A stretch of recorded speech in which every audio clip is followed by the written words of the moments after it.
Giklaro sa Talisay City Police nga nagbinugtong lang gyud sa paghimo sa linuog nga krimen sa 10 anyos nga si Kiara May. Ang 18 anyos nga nadakpan nga si Ayan Ray Baculi.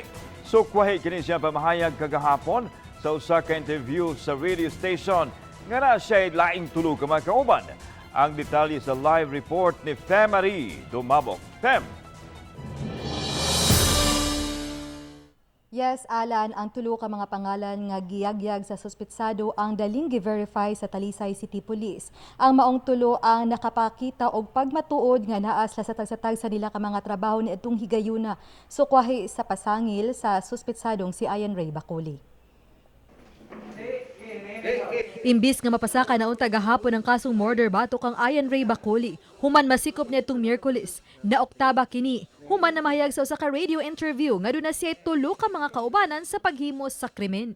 Mato ni Police Lieutenant Colonel Randy Caballes, hepe sa Talisay City Police, nga ilang gibalikan si Baculi sa prisuhan ug gipangutana sa mga pangalan siyang kuyog.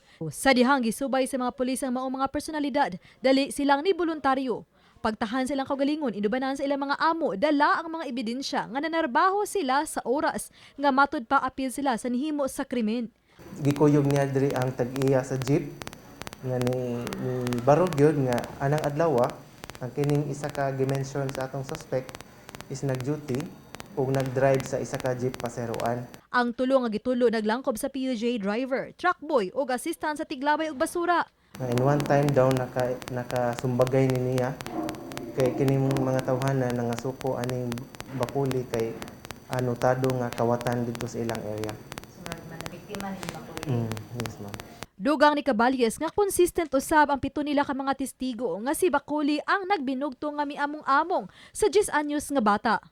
Si Baculi una nang miangkon nga tigamitan siyang illegal nga drugas. Samtang giingong gihamok sa konsensya o gimulto si Ayan Ray, siyang gibiktima nga si Kiara May. Gani sa usa ka bahin sa recorded interview sa investigador nga pulis kang Ayan Ray, nakapalimbawt balahibo sa pipila ka staff sa police station ang tingog sa gihulagway nga posibleng iyas sa kalag. Mga isatabang na po. Walang sakang siya. Surrender na yun. Tug-angas noon. Akong part wala ko na kitaan, wala ko na feel. So ang katulang suspect na mention nga sige na siya pakiton. Samtang Alan karong yung hapon napasaka na gyud ug dayon ang kasong murder batok kang Ayan Ray Baculi.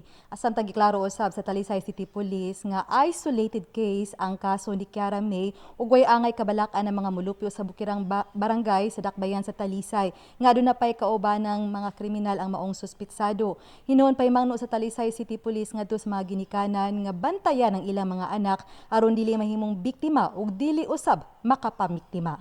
Alan. Daghang salamat, Femari Dumabok.